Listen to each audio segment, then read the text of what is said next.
How can I use logic to help a friend or a loved one with an addictive or destructive behavior? You can't.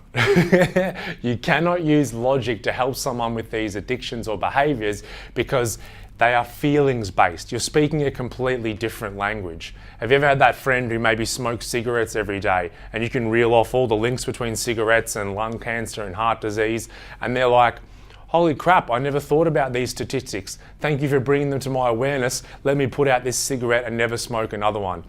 Doesn't work that way. You're trying to speak logic to someone who is doing a behavior based on feeling and emotion. You are speaking a different language, so no kind of message is going to get across.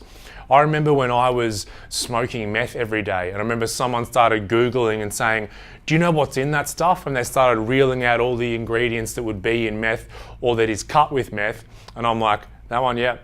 And after they read all these toxic ingredients, I looked them in the eye and I said, I don't care. I don't give a shit.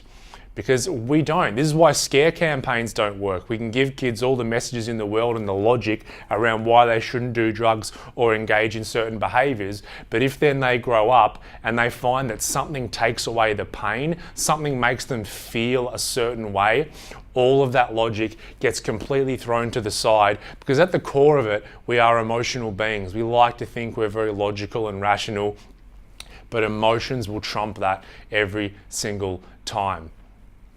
It's like the weight loss industry, right? I mean, a multi-billion-dollar industry, right? There's so many gurus and health experts, and obesity is nearly our number one health crisis at the minute. This is how simple the logic is. If you take in less energy through food than you expend for the day, you will lose weight. And that's it. Okay, so it's not a lack of information or a lack of logic that is stopping us from achieving a certain outcome. It's emotions based, it is feelings based. So instead of trying to talk logic to someone who's going through an addictive or destructive behavior, it's far better to ask the question, how does it make you feel?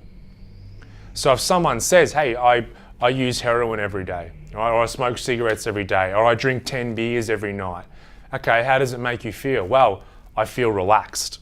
Right, now we can start to get somewhere. So you're saying if you don't engage in that behavior and you're in your normal day-to-day life, you don't feel relaxed. No, I don't. Okay. Now we can dig into where that comes from, because you see, the want or the pursuit of wanting to feel relaxed, that's a very noble pursuit. We all want to feel relaxed, right? Relaxed is good. So it's a noble pursuit, and we're searching for something which is the right question, but we are searching and finding the wrong answer. Now we can start to talk about, hey, I haven't felt relaxed since I was a little kid, because maybe my father was an alcoholic and we had to walk on eggshells and never piss him off because he might go off, right? Or maybe I was in a car accident when I was 12 and since then I've always been on edge and haven't been able to relax. Okay, there's trauma in the body, let's work on that. Always ask someone who's going through a destructive or an addictive behavior how it makes them feel and start to dig into that. Please don't talk to them with logic, because you are talking to a completely different language. You're talking to a different part of the brain and you will not get anywhere. You will only meet with resistance. I hope you take something out of that. That's enough for me today, guys. I love you all. Have a beautiful day. Have a beautiful week. Peace out.